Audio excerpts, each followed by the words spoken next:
irmãos, de novo. Uma honra estar trazendo a palavra hoje. Desde quando eu fui convidado a trazer a palavra, eu imaginei o que eu poderia trazer nesta noite, porque o nosso tema principal nesse ano de 2024 é uma igreja saudável, né? E o que nós precisamos para ser uma igreja saudável? E um capítulo e um profeta que falou muito ao meu coração nessa semana passada, até viajando, né? Ouvindo a Bíblia, né? Escutando a Bíblia. E um profeta Ezequiel é um profeta que me falou muito ao meu coração, do capítulo 37, o Vale dos Ossos Secos. Eu gostaria de desafiar você nesta noite, que o Espírito Santo, como falou no meu coração, possa falar no teu coração nesta noite. Que tudo que será falado aqui, falou meu coração primeiro, né? Impactou meu coração primeiro. E eu comecei a ver tantas as coisas que precisam ser trabalhado, precisam ser melhorado. Eu acho que uma das coisas que a Bíblia não esconde, meus irmãos, é as fraquezas e as limitações dos profetas de Deus. Os reis, Deus não escondeu nada dos profetas e dos sacerdotes de Deus. A Bíblia falava de todas as limitações dos profetas. E nós sabemos que eu e você, ou os grandes profetas da Bíblia, não são maiores que eu e você. Eles são pecadores também, mas eles foram usados por Deus com poder em Deus. O Espírito de Deus moveu esses sacerdotes, né, e esses profetas. Então, eu e você podemos nos colocar nesse capítulo 37 de Ezequiel. E nós vamos trabalhar junto isso aí. Nós vamos ver onde que nós podemos estar sendo ministrados pela palavra de Deus. Amém? Eu gostaria, então, de pedir aos irmãos que abrissem no capítulo 37 de Ezequiel. Nós vamos ler apenas o versículo do 1 ao 14.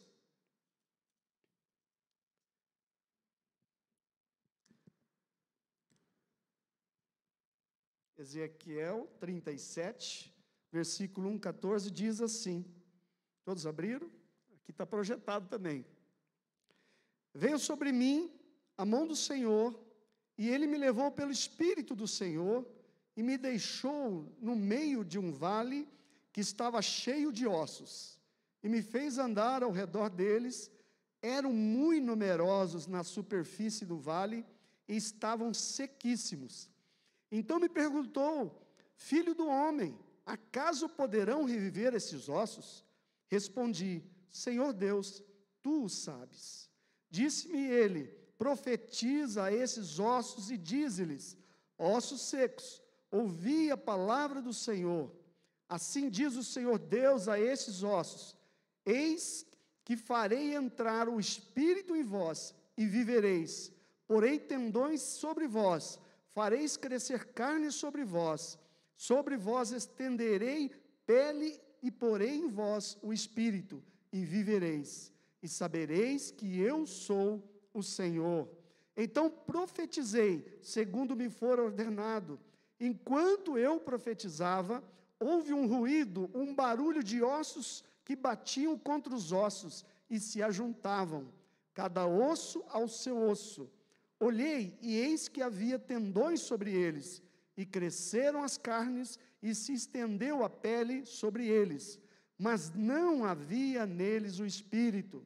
Então ele me disse: profetiza ao Espírito, profetiza ao Filho do Homem, e dize-lhe: assim diz o Senhor Deus, vem dos quatro ventos, ó Espírito, e assopra sobre esses mortos para que vivam. Profetizei como ele me ordenara, e o Espírito entrou neles, e viveram e se puseram em pé, um exército sobremodo numeroso. Então me disse: filho do homem, estes ossos são toda a casa de Israel. Eis que dizem: os nossos ossos se secaram, e pereceu a nossa esperança. Estamos de todo exterminados, portanto, profetiza-lhe e diz-lhes: assim diz o Senhor Deus, eis que abrirei a vossa sepultura e vos farei sair dela, ó povo meu, e vos trarei a terra de Israel. Sabereis que eu sou o Senhor, quando eu abrir a vossa sepultura e vos fazer sair dela, ó povo meu.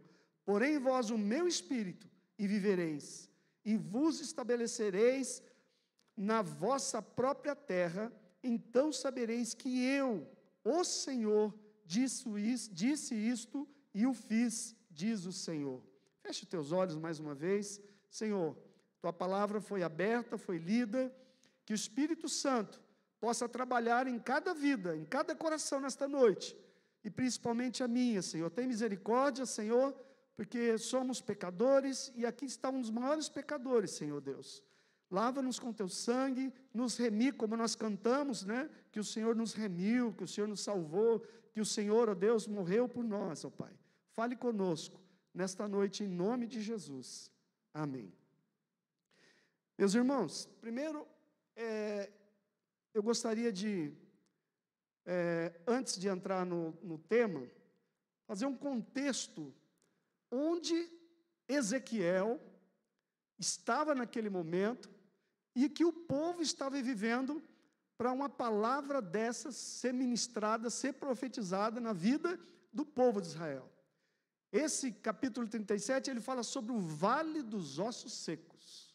O Vale dos Ossos Secos. E nosso tema nesta noite, nós vamos falar depois, não precisa colocar, Bruno, mas qual a importância da profecia de Ezequiel nos dias de hoje, para mim e para você. Amém? Então, o contexto que Ezequiel estava, era um contexto eles foram exilados para a Babilônia.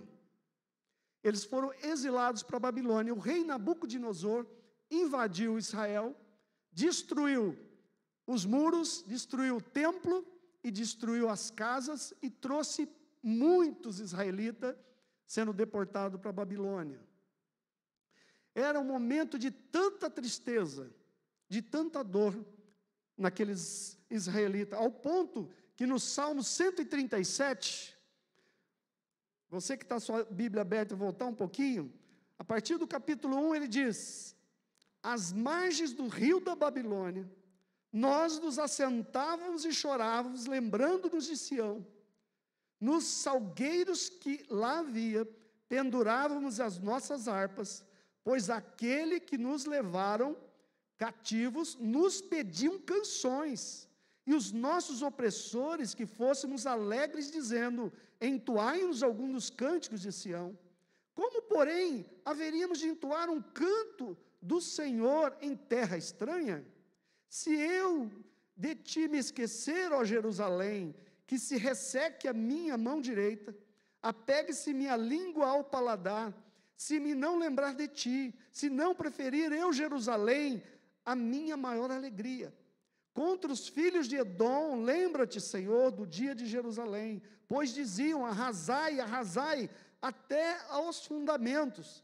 Filhas da Babilônia, que hás de ser destruída, feliz que se der o pago do mal que nos fizeste. Feliz aquele que pegar teus filhos e esmagá-lo contra a pedra. Meus irmãos, a dor, o sofrimento estão registradas principalmente aqui nesse capítulo 1, no versículo 1, onde fala: às margens do rio da Babilônia, nós nos assentávamos e chorávamos. Esse assentar aqui não é sentar e chorar, esse assentar é espiritual. Eles viram que tudo aquilo que eles acreditavam, que eram os muros que davam segurança, o templo onde aquele templo de Salomão, aquele templo onde que eles se encontravam com Deus, e a arca que tinha sido roubada, não estavam mais ali. Então esse povo estava com tanto sofrimento, e diziam: para que nós vamos cantar nessa terra estranha? Os nossos inimigos querem que nós cantemos, mas vamos cantar o quê? O que eu vou cantar se não sai nada? Não tem nada no meu coração, eu estou desanimado. O povo estava exterminado. O povo estava exterminado espiritualmente. Eles foram deportados, então eles estavam vivendo na Babilônia, mas eles estavam tudo aquilo que eles acreditavam foi derrubado. Eles foram humilhados, porque aquilo que eles tinham mais temiam na derrubada dos muros, é que os muros eram a proteção, todos os inimigos poderiam invadir Jerusalém. E, inclusive o profeta Jeremias, que foi contemporâneo de Ezequiel, o profeta chorão, ele subia ao monte, olhava Jerusalém e chorava de ver a destruição de Jerusalém. E ele escreveu Lamentações. Então era tanta amargura, tanto sofrimento desses exilados que estavam lá, e eles tinham desesperança. Para nós não tem mais esperança, nós vamos ficar aqui na Babilônia, nós vamos ser exterminados aqui na Babilônia. Esse era o contexto onde o profeta Ezequiel estava. Ezequiel, ele foi deportado junto na primeira turma com o rei Joaquim, e toda a corte foi deportada então de Jerusalém para a Babilônia. Ele é contemporâneo também de Daniel. Quando Daniel estava na corte, Ezequiel estava com o povo. E a palavra de Deus diz que as visões de Daniel foi à beira do rio Quebar. Inclusive, eu até peguei a localização aqui desse rio, ele corta a Babilônia, né? E esse rio da Babilônia é uma cidade chamada Nippur, que fica 200 quilômetros de Bagdá, no Iraque. Né? Hoje, destruída, essa cidade não existe mais. Fica na vila de Tel Abib, perto de Nippur. O início do ministério de Ezequiel, meus irmãos, é muito interessante. Se você olhar no capítulo 3, do versículo 1 ao versículo 3, Deus ele fala para o profeta Ezequiel: olha, Ezequiel, toma o rolo das escrituras e come, e enche as suas entranhas com esse rolo. O que aconteceu com Ezequiel? Ele comeu o rolo, e o gosto era como de mel. O gosto era como de mel. Isso é uma parafraseando, né, meus irmãos? Então Deus falou para ele: olha, pega a palavra, entra dentro de você a palavra, viva com você a palavra, viva com você e a palavra se misturam, né? A palavra de Deus e você vão se misturar.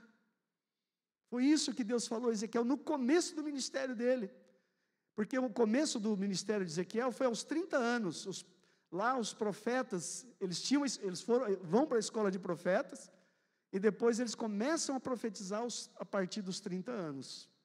Então Deus, no chamado do ministério de Ezequiel, Deus fala: olha, coma o rolo, coma a palavra, que a palavra entre nas suas entranhas,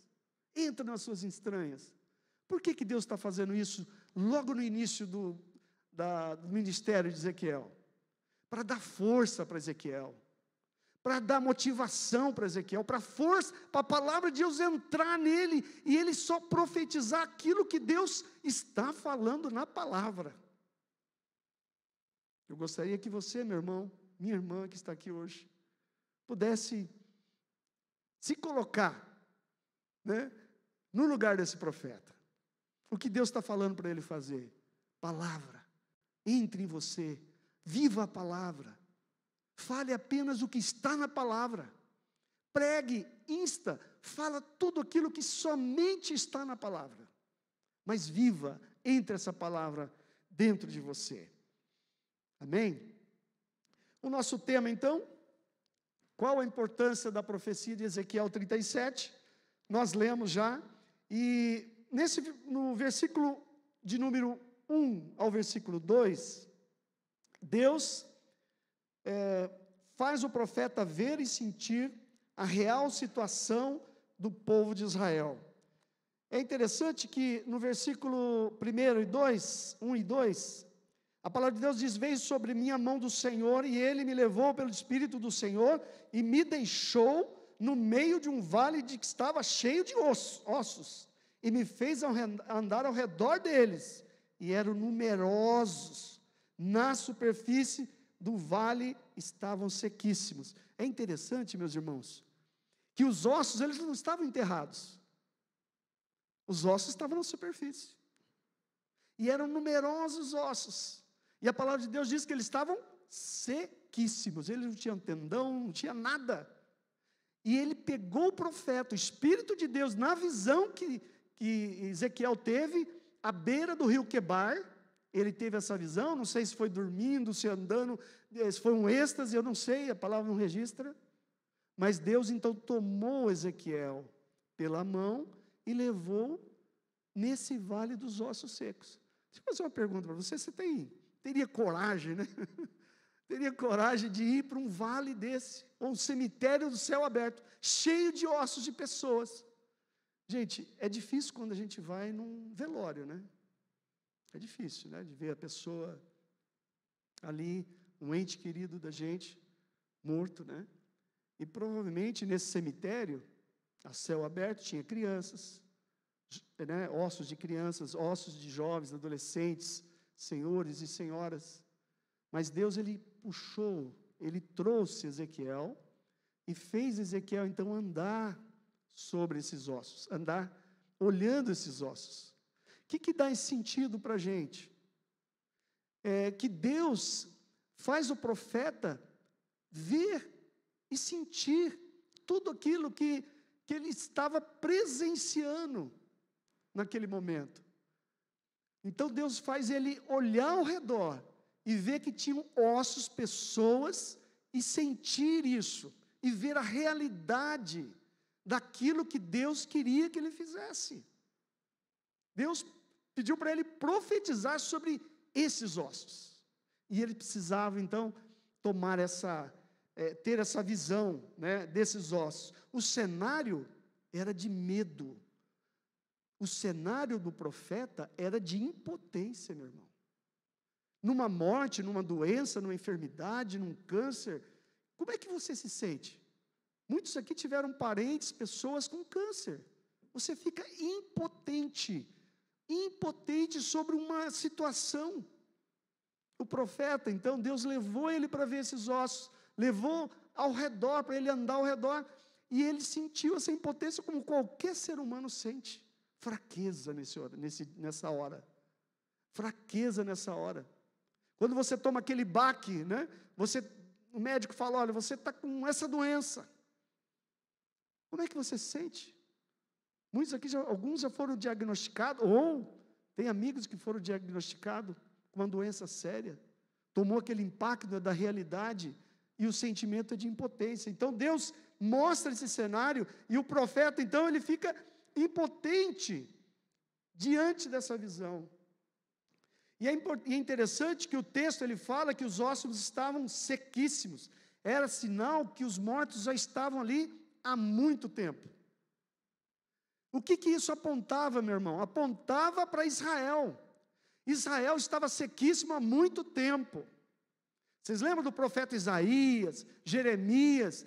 Vinham falando ao povo, se arrependam, se arrependam, se arrependam. Misericórdia, misericórdia. E o povo entrando na idolatria.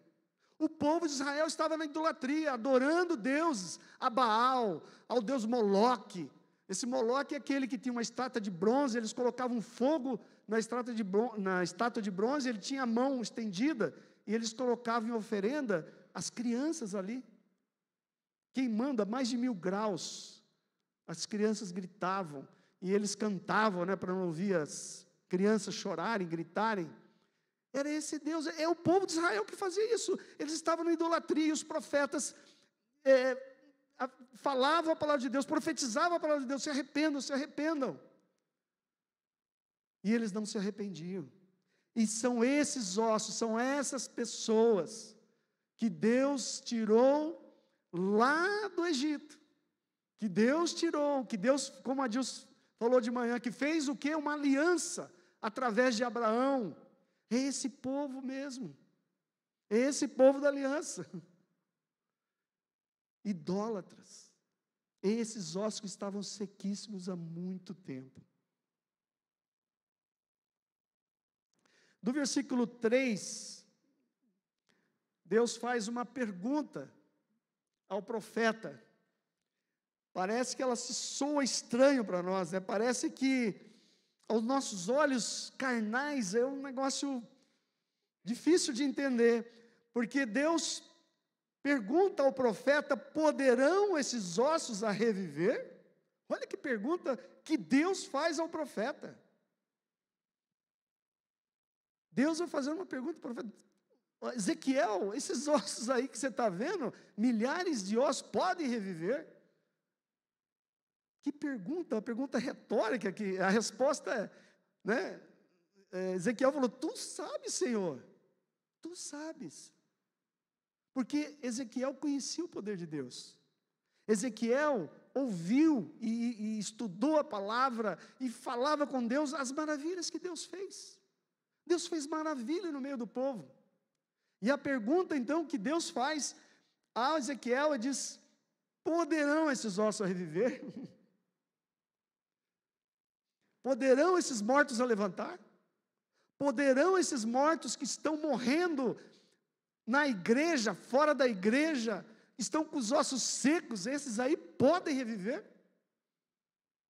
Podem. Você conhece algum irmão que está morto espiritualmente? Que não fala mais de Deus, que não busca Deus, que fala mal da igreja, do pastor, do louvor, do ministério, de pessoas sequíssimas, pessoas mortas. E Deus fala: poderão, ó profeta, esses que estão mortos reviver? E Ezequiel responde: tu sabes, Senhor, Senhor criador de todas as coisas, né? Todas as coisas. Deus é criador. Então, o profeta fala a Deus: tu o sabes. No versículo de 4 a 6, Deus pede ao profeta profetizar aos ossos secos. Você está acompanhando aí? Ele fala assim na palavra: disse-me ele, né, Deus, né? Profetiza esses ossos e diz-lhes: ossos secos, ouvi a palavra do Senhor. Assim diz o Senhor Deus a esses ossos: eis que farei entrar o Espírito em vós e vivereis, porém tendões sobre vós, e fareis crescer carne sobre vós estenderei pele, e porei em vós o Espírito, e vivereis, e sabeis que eu sou o Senhor. Deus falou ao profeta, e o profeta ouviu. Deus falou ao profeta, e o profeta obedeceu. O que nós temos que fazer, meus irmãos, é ouvir a palavra de Deus, é ter disposição no Espírito para ouvir a palavra de Deus, para obedecer a palavra de Deus. Amém? Quantos aqui já deixaram de ler a palavra? Nós não estamos, vocês notaram, nós não estamos certificando mais no final do ano as pessoas que estão lendo a Bíblia, né? Não certificamos ninguém. Que talvez parece que a igreja está pressionando o irmão para ler a palavra, se é uma obrigação do irmão, né? Então você que parou de ler na metade ou no início, volta a ler a palavra do Senhor, que isso seja um objetivo na nossa vida. O profeta Ezequiel, ele se dispôs a ouvir a Deus. Para ele, podia ser impossível, né, aos olhos humanos, profetizar para ossos viverem, mas para Deus nada é impossível. Amém? Você crê nisso? Amém? Deus também fala: farei entrar o Espírito em vós e viverei. O ruá, o sopro de Deus. Ruá é sopro de vida, né? O que dá o sopro de vida é Deus. E porei tendões sobre vós e fareis crescer carne e pele. Então, profeta, Deus falou para o profeta para profetizar isso. E o profeta profetizou. E a palavra de Deus diz que, enquanto ele estava profetizando, ele ouviu barulho de ossos, que batiam com ossos, se juntavam. Ossos, que cena absurda, né? Assim, incrível, sei lá, não tem uma palavra para isso. Mas imagina osso se juntando a osso, perna para um lado, né? Braço para o outro, né? Aquele barulhão todo, né? Vem a cabeça de um lado, porque está tudo misturado ali, tudo misturado, osso, cabeça, porque muitos estavam sequíssimos há muito tempo. Então começou a ter um barulho de ossos juntando a ossos, e revivendo. Olha que Deus maravilhoso, né? Olha o que Deus faz com a gente. Ele revive, Ele restaura, Ele renova as nossas vidas. Então a mensagem nessa noite é que eu e você, se estamos secos por dentro, se estamos secos espiritualmente, se somos secos de várias formas, Deus quer restaurar. Deus, como Ele falou, o profeta, Ele pode fazer isso conosco.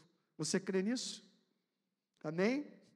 No versículo de 7 a 10, a profecia de Deus é uma realidade do povo de Israel, né? No versículo 7 ao versículo 10, então fala que o profeta, ele ouviu que Deus queria que ele profetizasse, e ele profetizou. Ele falou: então profetizei segundo me for ordenado. Enquanto eu profetizava, vi um grande ruído, barulho, que esses batiam ossos contra ossos, se ajuntava cada osso com seu osso. Olheis que haviam tendões sobre eles, e cresceram carnes, e se estendeu a pele sobre eles, mas não havia neles o espírito ainda. Então ele me disse: profetiza o espírito, profetiza ao filho do homem, e diz-lhe: assim diz o Senhor Deus, vem dos quatro ventos, ó espírito, e assopra esses mortos para que vivam. Profetizei, como ele me ordenara, e o Espírito de Deus entrou neles, e viveram e se puseram em pé, um exército sobremodo numeroso. Imagina, são mortos sequíssimos, né? E Deus restaurou, estava de pé. O que Deus fala aqui? Um exército, meu irmão. Um exército é aquele que vai para a luta, aquele que vai para a guerra. Eles foram restaurados, eles foram redimidos. Restaurado para quê? Para nada, para ficar sentadinho no banco. Não, como um exército de Deus. O que o exército de Deus faz? Ele luta. A Bíblia fala que, como o Adilson citou aqui, a nossa luta não é contra a carne ou sangue, mas contra os principados e dominadores. Então a nossa luta é espiritual. Ele levantou um exército, e esse exército somos nós. Você crê nisso? Amém, meus irmãos? Então tá. E no versículo 11 a 14, Deus restaura o seu povo. Ele fala assim que: então me disse o filho do homem, esses ossos são toda a casa de Israel. E os que dizem: os nossos ossos se secaram, e pereceu nossa esperança, estamos de todo exterminados. Portanto, profetiza e dize-lhes: assim diz o Senhor Deus, eis que abrirei a vossa sepultura, e vos farei sair dela, ó povo meu, e vos trarei a terra de Israel. Sabereis que eu sou o Senhor, quando eu abrir a vossa sepultura, e vos fazer sair dela, ó povo meu, porém em vós o meu espírito, e vivereis, e vos estabelecereis na vossa própria terra. Então sabereis que eu, o Senhor, eu fiz, diz o Senhor. Povo meu, olha como Deus chama, povo meu. Ele fala várias vezes: povo meu. Nós somos esse povo, meu irmão. Deus então, Ele restaura o povo, tira o povo da sepultura e traz de volta para Israel. Vocês lembram que passaram 70 anos na Babilônia? Deus então levanta um rei que faz o povo de Israel voltar então para Jerusalém, e aí ser reconstruído o muro, ser reconstruído o templo de Jerusalém. Deus então colocou o seu espírito e estabelecê-los em sua terra natal. Eles saberão que o Senhor é Deus.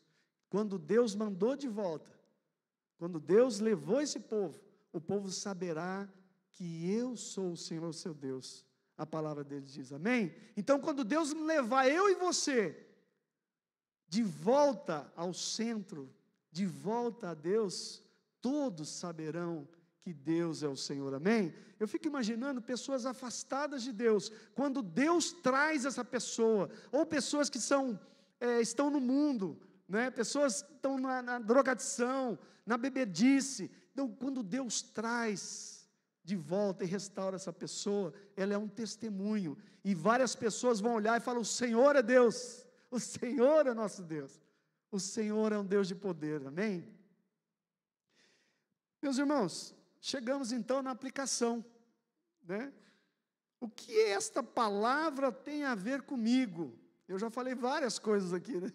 Fui falando, o que essa palavra tem a ver comigo, de Ezequiel 37. Então Deus fez o profeta ver como estava o povo. E como é que você está? Como é que está o teu coração? Esse ano de 2024 está iniciando agora, né? Está iniciando. Você já começa assim com o coração pesadão, começa a saber que tem algumas amarras de... hoje não dá para ir para a igreja, hoje não dá para ir para a célula, hoje não dá para ir na reunião de oração, hoje tem isso, eu tenho que fazer isso, fazer aquilo. Será que os ossos estão um pouco secos? Será que não falta uma disposição como teve Ezequiel? Os ossos com seu osso, quando batiam, escutavam uns barulhos, e começou a crescer tendões, começou a crescer pele naquelas pessoas, mostra que Deus é um especialista no caos. Ele é especialista em transformar o caos e trazer isso como bênção. Amém? É a palavra de Deus lá em Gênesis capítulo 1, né? Que Deus criou os céus, a terra, né? E tinha o que? Escuridão, e Deus fez luz, né? Deus foi fazendo tudo, então era um caos, e Deus foi dando a sua ordem, tudo foi feito para ficar daquilo que Deus queria. Meus irmãos, Deus é especialista. Não sei como está a tua vida, se está um caos na sua vida, não sei como é que está, Deus conhece, mas Deus é um especialista para transformar o caos em bênção. Como nós vimos de José, né? Hoje de manhã, Deus então transformou tudo aquilo que José sofreu, não precisava ter sofrido tudo aquilo, né? E transformou uma bênção para o povo, que Ele salvou o povo da fome. Então é esse Deus que nós servimos, meu irmão. Se sua vida está um caos, então arruma a tua casa, arruma a tua casa, como Deus falou ao rei Ezequias: arruma a tua casa, que hoje morrerás e não viverás, né? Então não precisa chegar a esse ponto, mas arruma a tua casa, coloca diante de Deus aquilo que está te prendendo, aquilo que está te incomodando. A igreja que está sem esperança, exterminados como Israel estava, ela é restaurada. E eu pergunto para mim e para você, esses exterminados tem a ver com os nossos dons também. Quantos aqui não têm dons? Quantos aqui não têm ministério? E os ministérios e os dons estão exterminados, estão guardados, enterrados. Quantos aqui já foram um dia, né? Já trabalharam na igreja um dia, já fizeram isso um dia, já serviu o Senhor, mas agora estou cansado, né? Então, Deus restaura o teu ministério, Deus restaura os seus dons. É esse Deus que nós servimos.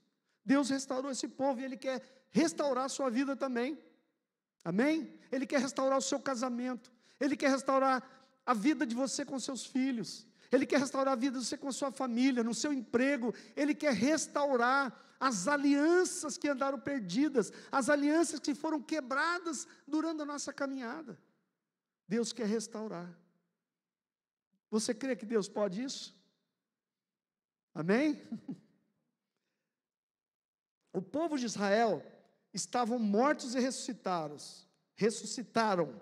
E nós estávamos mortos. Paulo fala lá em Efésios que nós estávamos mortos, nossos delitos e pecados. E Jesus veio e nos lava. E vem e nos lava com seu sangue. É Deus que coloca o seu Espírito em nós, como colocou então nesse povo que estava morto e reviveu. É Deus que coloca. Lá em 1 João 4,13 diz que nisto conhecemos que estamos nele e ele em nós, pois que nos deu o seu Espírito. 1 João 4, versículo 13. E para terminar,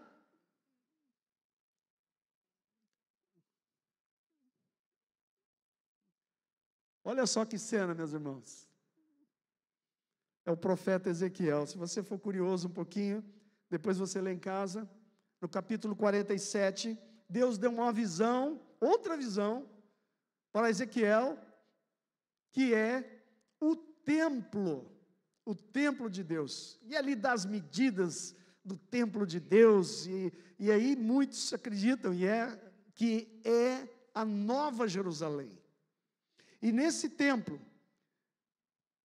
Deus dá visão a Ezequiel que passa um rio debaixo desse templo, e esse rio vai passando, e vai chegando até o Mar Morto, e aonde esse rio vai passando, ele vai trazendo vida, vai dando vida, e o profeta, entrou nesse rio, e a palavra de Deus diz que, quando ele começou a andar nesse rio, batia no tornozelo, ele começou a andar no rio, mas ele pegou até na cintura, e esse rio então foi trazendo até em cima, que ele podia mergulhar, ele podia nadar nesse rio. Essa é a visão que Deus deu a Ezequiel, o rio. Sabe o que é interessante? Não sei se os irmãos viram, tem uma reportagem do pessoal de Israel, que tem um riozinho saindo lá do templo, que é o antigo templo de Jerusalém. Ele vem, ele desce e vai chegando até o Mar Morto, e tem alguns peixinhos até nesse rio, e ele está desaguando ali no Mar Morto, e a palavra de Deus diz que quando ele deságua esse rio de Deus, nesse Mar Morto, o Mar Morto não dá nada, não dá peixe, não dá nada, porque a salinidade dele é muito alta, o Mar Morto. Mas esse rio, quando ele vem, ele vai passando o rio de Deus, ele vai dando vida, e vai dando vida ao Mar Morto também. Ali vai dando peixes, ali vai dando, a natureza de Deus. Esse rio de Deus, Deus dá uma visão a Ezequiel, que esse rio ele vem, ele vai dando vida. Ele vai dando vida. Você quer mergulhar nesse rio? Amém? É o rio de Deus, meu irmão. Você pode mergulhar nesse rio. Eu e você podemos mergulhar, e podemos sair daqui restaurados nesta noite. Eu não sei que área que você está precisando ser restaurado nesta noite. Eu sei a minha área. Eu sei a minha área que eu preciso ser restaurado. Você sabe a tua área que você precisa ser restaurado? Vou chamar o grupo de louvor aqui à frente. Nós vamos estar ministrando, e a hora que você ministrar nesse cântico, peça a Deus a restauração, peça para Deus a renovação, peça para que você possa mergulhar nesse rio de Deus. Começa a olhar a tua vida, meu irmão, começa a olhar em volta, como Deus deixou o profeta olhar em redor dele. Como você está hoje, como o seu coração está nesta noite. Vamos ficar de pé.